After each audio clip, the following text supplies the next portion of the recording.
এই 2026 সালে এসে কোনো ব্যাংকে ডিপিএস করতে চাচ্ছেন? 2026 সালে কোন ব্যাংকে ডিপিএস করলে সবচেয়ে বেশি লাভ? চলুন আমরা একটু দেখে নিই। বাংলাদেশে বিভিন্ন ব্যাংক ডিপিএস এর বিভিন্ন রকম লাভ দিয়ে থাকে। প্রায় 6.5 থেকে 10% পর্যন্ত মুনাফা দিয়ে থাকে।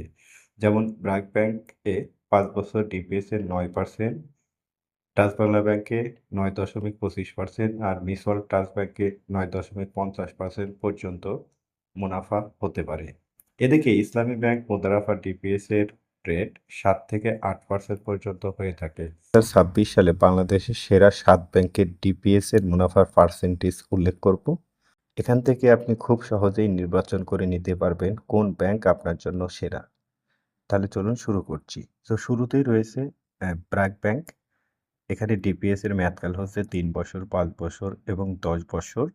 ৩ বছরের জন্য মুনাফা দিচ্ছে তারা ৮% হারে, ৫ বছরের জন্য ৯% হারে এবং ১০ বছরের জন্য ৯.৫০% হারে মুনাফা প্রদান করছে এবং সর্বনিম্ন জমার পরিমাণ ৳৫০০।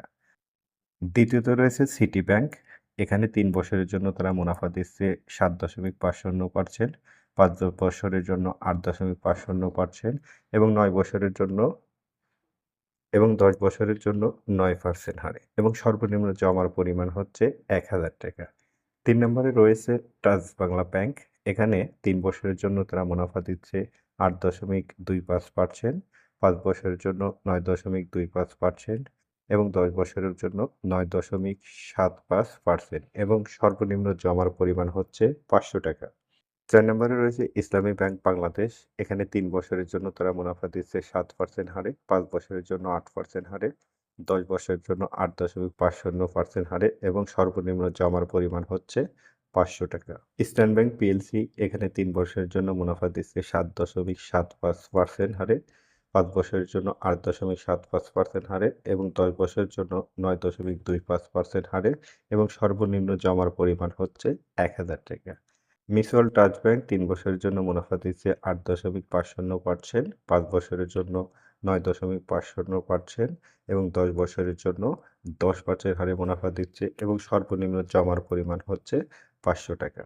ফাইনালি ৭ নম্বরে রয়েছে সোনালী ব্যাংক। সোনালী ব্যাংক ৩ বছরের জন্য মুনাফা দিচ্ছে ৬.৫০%, ৫ বছরের জন্য ৭.২৫% এবং ১০ বছরের জন্য ৭.৭৫% এবং সর্বনিম্ন জমার পরিমাণ হচ্ছে। এই ভিডিওতে যে সমস্ত ব্যাংকের নাম উল্লেখ করেছি, কোন ব্যাংকের ডিপিএস সম্পর্কে বিস্তারিত জানতে চাচ্ছেন অবশ্যই কমেন্টস করবেন। সেই কমেন্টস অনুযায়ী অবশ্যই আপনাদের ভিডিও তৈরি করে দেওয়ার চেষ্টা করব। সবাইকে ধন্যবাদ। আসসালামু আলাইকুম।